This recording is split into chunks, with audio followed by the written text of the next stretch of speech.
I just take questions, you know what I'm saying?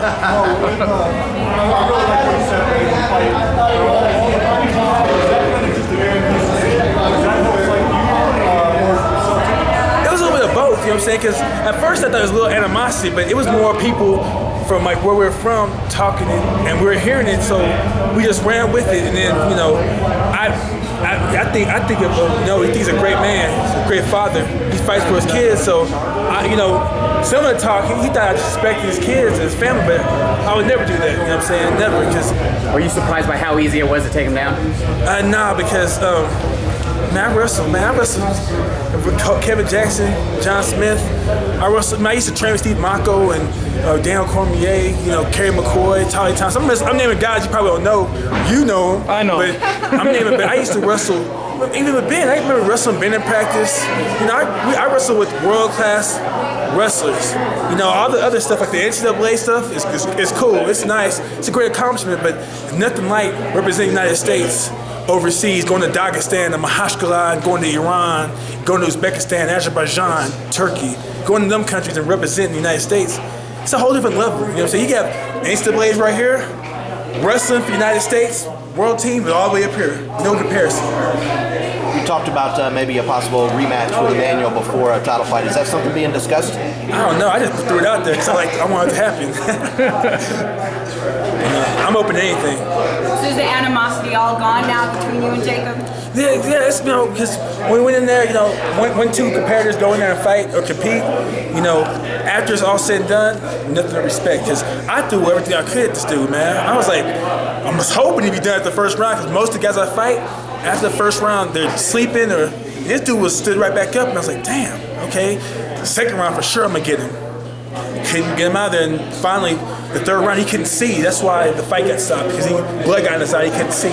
But if the blood wouldn't have got in his eyes, it would have went all 3 rounds. You know, he's a tough dude, man. Tough. Well, big night for the wrestlers. I mean, you guys take a lot of pride in seeing guys that you went through wrestling with do so well alongside you here. Oh yeah, a lot of pride. You know, and I feel like a lot of the wrestlers, especially in Bellator, get no respect. I'm gonna tell you this: anybody at 170 is not out wrestling Ben Askren. I wrestled Ben Askren when he was at 84 kilos, and I beat him twice. The first time I smashed him. Second time was life and death. I beat him, but I was like, this kid is weird. He's a hard guy to wrestle. And Ben Askren, just because he's not in the UFC or some other organization doesn't mean, you know, what you saw today wouldn't happen to any other top fighters at 170 in the world. He could do what he did today, playing around, not getting tired, waving to the crowd, licking his fingers, slapping you. He can do whatever he wants to anybody if he's in the mode. He's always in the mode. Kurt Angle. What's up? How come you're not fighting Rampage? Well, Rampage is he's fighting Tito Ortiz. Eventually that might happen. I don't know what's gonna happen. I gotta win this belt first, and then we'll see what happens from there. TNA, a lot of support. They come out on Twitter. Kurt Angle, Dixie Carter, a lot of the guys. Does that make you proud that those guys support you on this side? Yeah. You know, people don't understand how tough pro wrestling is, and granted, people want to laugh at me like, oh, it's pro wrestling. Well, go out there and take a few bumps. It'll make you change your mind. And the fact they look at me like I'm a coworker, and I look at them like we're coworkers, and there's a lot of mutual respect. You know, it makes me feel real good. Made me want to fight harder for my people. Is this the happiest you've ever been in your professional career? Yeah, actually, here and when I fight Strikeforce, because you know, it was more like a family type atmosphere, and everybody was cool. You know, we didn't have to worry about nothing. All we had to do is worry about winning. You know, and that's what Bjorn, and he's like that, and that's how Scott Coker was. So, wasn't Strikeforce and Bellator, I'm happy with it. So, Mo, any thoughts about this Olympic challenge that wrestling has, and things that you might say to make people understand the value of the sport? Well, I'm gonna put it like this. One thing wrestling does for MMA is when you have a guy that came from a world-class wrestling background, that brings legitimacy to MMA. You know, you don't see that. Granted, you might see in judo, guys come from judo, win a medal, but in wrestling, you have a world-class wrestler. That's a world-class athlete that's competing. Everybody else, like I can go get a street fighter and be like, he's world-class, and people buy into it, but he has no accolades.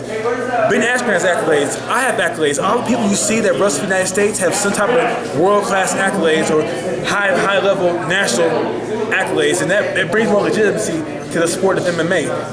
Without wrestling and some other grappling Olympic sports, what can you say? Who could you say is world class? You can't say anybody. Mark Coleman, one of the first world-class wrestlers you've seen hit the scene, and he changed the whole landscape up. He was so dominant, they had to change the rules for the ground and pound. Every time you see a world-class wrestler step into the game, things change. And I'm gonna tell you straight up, eventually they have to come up with some rules especially if a guy's fighting Ben Askren, to make it more even for his competitors, because he's just that much better than everybody else at 170. Do you want on that pay-per-view card, or are there already talks that you're going to be on that? I don't know. That's whatever they want me to do, I'm down to do. What are your thoughts on that matchup? Just as a fan or part of the organization? You know, I think it's a great matchup. Both evenly matched. They know each other. They used to train together. And anything can happen in MMA. You got some people out there probably negative, like blah blah blah. But you know what? I'm gonna watch the fight. If they don't, they just missed out on a good fight. You know what I'm saying? Who I got? The fans. The fans. Because Tito, I'm gonna say something. Tito is gonna train hard for this, and Rampage is definitely gonna train hard for this. So you're gonna get the best out of both fighters. You're gonna see a war. Or a quick knockout, I don't know when to. Hey King, when you get that belt, will you melt it down and make a custom crown? Actually, when I melt it down, when I get the belt, I'm gonna make some adjustments on it and make sure I put a spinning thing on it, so the Bellator piece will spin. You know what I'm saying, in the middle of it. Yeah, kind of like John Cena did. Can you talk about your relationship with Cormier and Roy Nelson right now, and the fact that those two are fighting? Is that tough? It's tough, man, because Daniel's one guy that I used to wrestle with. He was my first college match, and we became cool. We wrestled Oklahoma State together. He was my coach, and I trained with him at AKA. But then I got Sensei Roy, who's helped me step my game up. I sparred with him. He's worked on my jiu-jitsu, my grappling, and I'm like kind of in between both. I've known Daniel longer, and I'm closer to him, but at the same time, I'm working with Roy, so I'm just gonna step back and let the best man's gonna win that. It'd be like Greg Jackson. You won't be in either one's corner. Yeah, no one's corner. No one's corner. Has Dixie Carter said anything about you possibly going back to TNA in between your fight? Well, as a matter of fact, I'm going to OVW to finish up my pro wrestling school, because I take the pro wrestling serious. Anything I take, step foot into, I go 110% into. You know what I'm saying? So I'm gonna go back to OVW, Ohio Valley Wrestling, do more dark matches to prepare for TNA. And have you thought about like actual tech team name for you and Rampage? I like Southern Discomfort. And I'm gonna be the manager too. With the mic, actually, I'll give you a tennis racket. Like Jim Cornette. What was the name again? Southern Discomfort. You know what I'm saying? I like that name. Rampage is joining the main event Mafia. What do you think? He next? I don't know. I don't know what's gonna happen. I like the look. I think he fits in well with the main event Mafia. We're gonna see what happens with his pro wrestling school, because once he gets done pro wrestling school, then he'll be able to take his game to a whole different level, and maybe even change the landscape of pro wrestling up. Who's your pick on Tito and Rampage? The fans. Because I'm gonna tell you this. I can make predictions off of what I think can happen, and I go off two different scenarios. But at the same time, anything can happen in combat sports, period. In wrestling, I've seen guys up by like 9 points, need 1 point away from the tech fall, get pinned. I've seen guys in college 1 point away from the tech fall, get pinned. MMA, you see guys that dominate somebody, get knocked out.